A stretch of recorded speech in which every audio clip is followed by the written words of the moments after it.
quel adulte n'a pas joué au Sudoku? Certains sont complètement fans et font des grilles toute la journée, d'autres ont simplement essayé ou peut-être même utilisé cela à l'école au cours de maths, ça peut arriver. Il existe maintenant des Sudoku juniors et moi j'aime bien les utiliser en séance.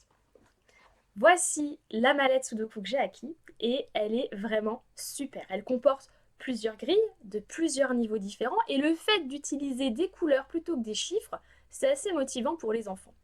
Vous pouvez l'utiliser à partir de 8 ans et moi je n'hésite pas dans un premier temps à guider l'enfant pour l'aider aussi à développer sa compréhension et ses propres stratégies. Donc vous allez avoir des grilles comme ça, recto verso, une quarantaine de planches, et puis une quarantaine de grilles, une vingtaine de planches, et puis vous allez avoir une augmentation de la difficulté du niveau au fur et à mesure. Donc sur cette première planche, on voit que ça reste relativement simple, et encore pas pour tous les enfants, mais c'est très bien parce que la difficulté va augmenter au fur et à mesure. Et ça va vraiment permettre du coup à l'enfant d'être en confiance, de réussir les premières grilles et puis après d'augmenter la difficulté sans trop qu'il soit en échec ou qu'il manque de confiance en lui. Voici une petite démo en vidéo. Tu te souviens de la règle du jeu, Timmy? Non, je me souviens pas. Tu t'en souviens pas du tout? Qu'est-ce que tu dois faire? C'est quoi le but du jeu là? C'est de remettre les pions dans les cases où ils sont vides. Ok, et on met n'importe quel pion? Non. Alors on met quoi comme pion exactement? Qu'est-ce qu'on peut mettre ou Est-ce ne que peut tu pas peux mettre? me faire la ligne? Ah, alors oui, je vais te faire la guidance. Alors, il faut faire déjà une couleur de chaque. Donc, on a du noir, du vert foncé. Hop, regarde. Qu'est-ce qui nous manque encore comme couleur? Déjà, on a combien de cases là? On a combien de cases ici? 1, 2. Ah oui, mais au total. Je sais pas.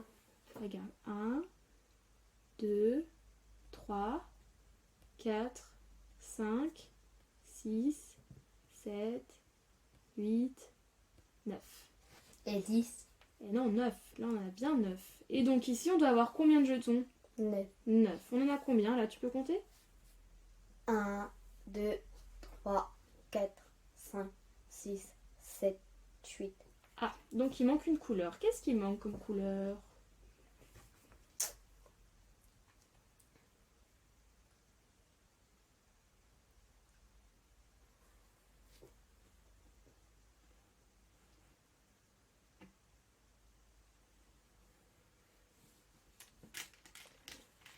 Ah, de rose, moi. Ah, il y a 2 roses. Alors ça va pas. Regarde, c'est le violet qui manque.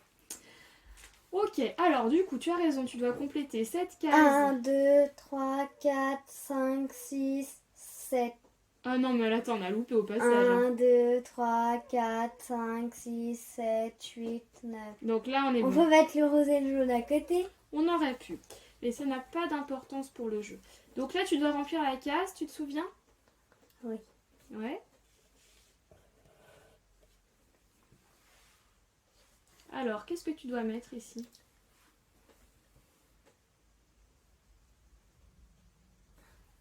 A du violet. Alors, il y a déjà du violet. Donc ici, est-ce que tu peux A en déjà du violet. Non, je peux pas Donc mettre ça, de tu peux violet. pas. A déjà du noir. A déjà du bleu. A déjà du vert.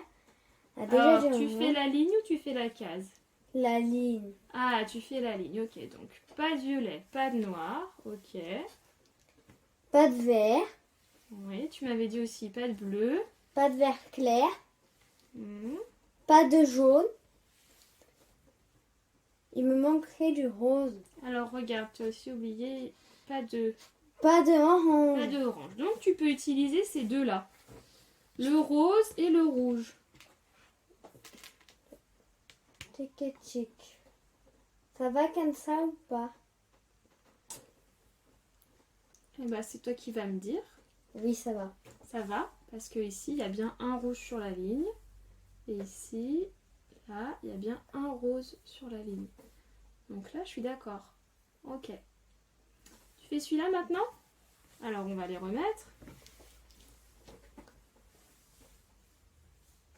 Vas-y, Tini.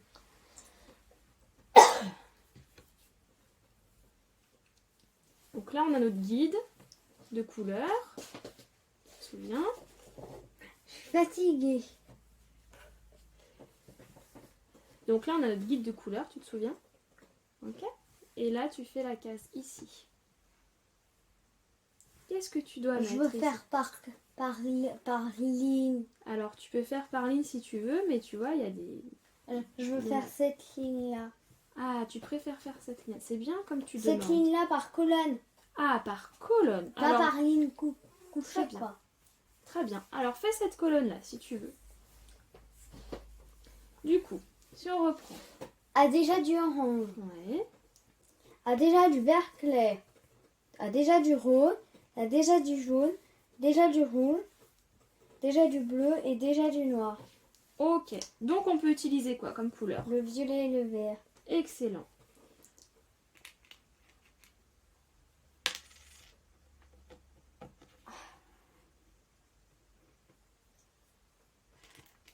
Violet et vert, donc... Comment tu les organises, du coup?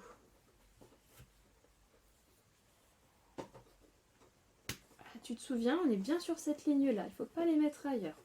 Tu peux mettre, du coup, soit ici, soit là. Là-dessus? Et non, là, il y a déjà une couleur. Dans les cases blanches. Ok, donc là, tu mets le vert foncé. Et là, tu mets le violet. Est-ce que sur la ligne, il y a la même couleur? Et sur celle-là aussi. Oh ouais. Là. Alors, il y a du violet, mais tu vois, toi, le violet, tu l'as pas mis en face. Tu as mis du vert. Donc là, c'est que c'est bon. Tu as bien fait de mettre le vert ici et le violet là. C'est la bonne réponse. Alors ici, j'ai travaillé avec une jeune qui connaissait déjà la mallette. Elle a un déficit attentionnel assez important, une hyperactivité aussi et un trouble autistique. La compréhension est parfois difficile et le fait de travailler vraiment avec des couleurs, ça l'a apaisée et ça l'a motivée à faire l'exercice alors qu'elle refusait tout exercice mathématique à la base lorsqu'il y avait l'utilisation des chiffres. Donc là, c'était vraiment un bon point, en tout cas avec cet enfant. Et puis, comme vous le voyez, elle me demande d'aligner finalement tous les petits jetons avec les couleurs parce que c'est une guidance supplémentaire. Vous pouvez tout à fait adapter ce jeu. Moi, donc, j'aligne chaque couleur qui peut être présente sur le plateau et puis après, on fait ensemble. Ok, alors, sur cette ligne-là, sur cette colonne-là, est-ce que tu as déjà le violet? Non, tu n'as pas le violet. Alors, le violet, tu vois, il va falloir le mettre quelque part. On ne sait pas encore où, mais on va le mettre quelque part. Le jaune, ok, tu l'as. Le vert, tu l'as. Le rouge, etc. Et là, ça peut lui permettre d'être une étape intermédiaire et puis de sélectionner du coup les jetons dans la couleur dont elle va avoir besoin pour compléter sa grille. Et après, une fois qu'elle les a, il va falloir qu'elle réfléchisse et qu'elle se dise sur quelle ligne, sur quelle colonne ou dans quelle case je vais mettre le jeton. Mais déjà, ça permet de sélectionner les jetons. Sans ça, pour l'instant, elle n'y arrive pas. Mais c'est en progrès et du coup, voilà, c'est une astuce supplémentaire. On peut aussi, alors moi je l'avais fait initialement une petite feuille plastifiée avec les couleurs. Simplement, c'était difficile pour elle de faire le lien entre une couleur et un jeton de couleur. Une couleur en 2D, puis un jeton de couleur en 3D à manipuler. Donc je me suis dit, c'est pas grave, je vais carrément utiliser les jetons, j'en ai suffisamment dans la boîte, parce que ce lien était difficile à faire. Peut-être qu'avec d'autres enfants, il n'y aurait pas de souci. Vous pouvez faire juste des couleurs alignées, puis même des petites cases à cocher en disant, bah, celle-là, elle est présente, celle-là, elle n'est pas présente. Pour cette jeune, j'ai préféré la manipulation. Mais voilà, ça peut être pas mal de faire cette étape intermédiaire vraiment pour les rassurer aussi. J'espère que du coup ça vous donnera des petites idées pour savoir comment motiver davantage les enfants, surtout avec des jeux qui sont plus associés à du scolaire malgré tout, parce que ils sont pas bêtes, hein. Souvent ils voient très bien où on veut en venir et il va falloir les booster à fond et leur montrer qu'ils sont capables d'y arriver. Très bonne journée à tous!